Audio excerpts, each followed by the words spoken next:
आज हम देखेंगे कि शरीर और आत्मा में आखिर अंतर क्या होता है।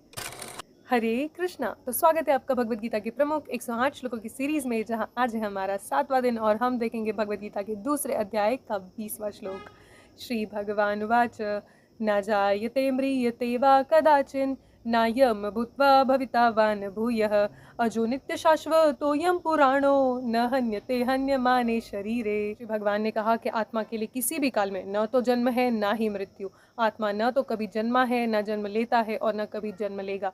आत्मा अजन्मा, नित्य, शाश्वत तथा पुरातन है और शरीर के मारे जाने पर भी वह कभी मारा नहीं जाता है। फॉर एग्जाम्पल, इस संसार की कोई भी वस्तु ले लो, बनती है तो खत्म भी हो जाती है, बट जो चीज बनी ही नहीं है वो खत्म कैसे होगी? आत्मा ने कभी जन्म ही नहीं लिया है तो आत्मा की मृत्यु कैसे होगी? अब देखते हैं आत्मा और शरीर में डिफरेंस। जो शरीर है उसमें 6 प्रकार के बदलाव होते हैं, उसमें 6 प्रकार के विकार होते हैं, लेकिन आत्मा में एक भी विकार नहीं होता।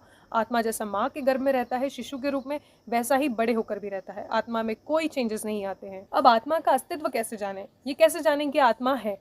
तो यहाँ भगवान स्वयं बता रहे हैं, लेकिन फिर भी कुछ लोग इसे नहीं मानते हैं। तो आइए कॉमन लॉजिक से समझते हैं। जैसे हवा हवा हमें दिखती नहीं है लेकिन एहसास होता है। जैसे कभी कभी बादल सूर्य को ढक लेते हैं, हमें कई दिनों तक सूर्य दिखाई नहीं देता और हम अपनी आम भाषा में क्या बोलते हैं कि 2 दिन हो गए हैं, 3 दिन हो गए हैं, सूर्य तो निकला ही नहीं है। नहीं, ऐसा नहीं है, सूर्य तो निकल रहा है। हमें दिन और रात का फर्क भी पता चलता है कि अभी दिन है, अभी रात है। वो हमारा प्रॉब्लम है कि हम सूर्य को अपनी इन आंखों से नहीं देख पा रहे हैं, लेकिन सूर्य का अस्तित्व तो है।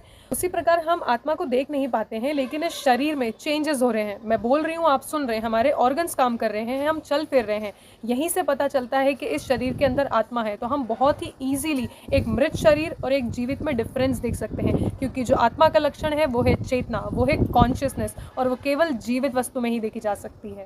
तो ये था हमारा आज का श्लोक। कल हम देखेंगे एक बहुत ही सुंदर श्लोक। तो फॉलो कर लीजिए और शेयर कीजिए इस वीडियो को ज़्यादा से ज़्यादा लोगों तक, और मिलते हैं नेक्स्ट वीडियो में। तब तक के लिए chant Hare Krishna and be happy. Hari बोल।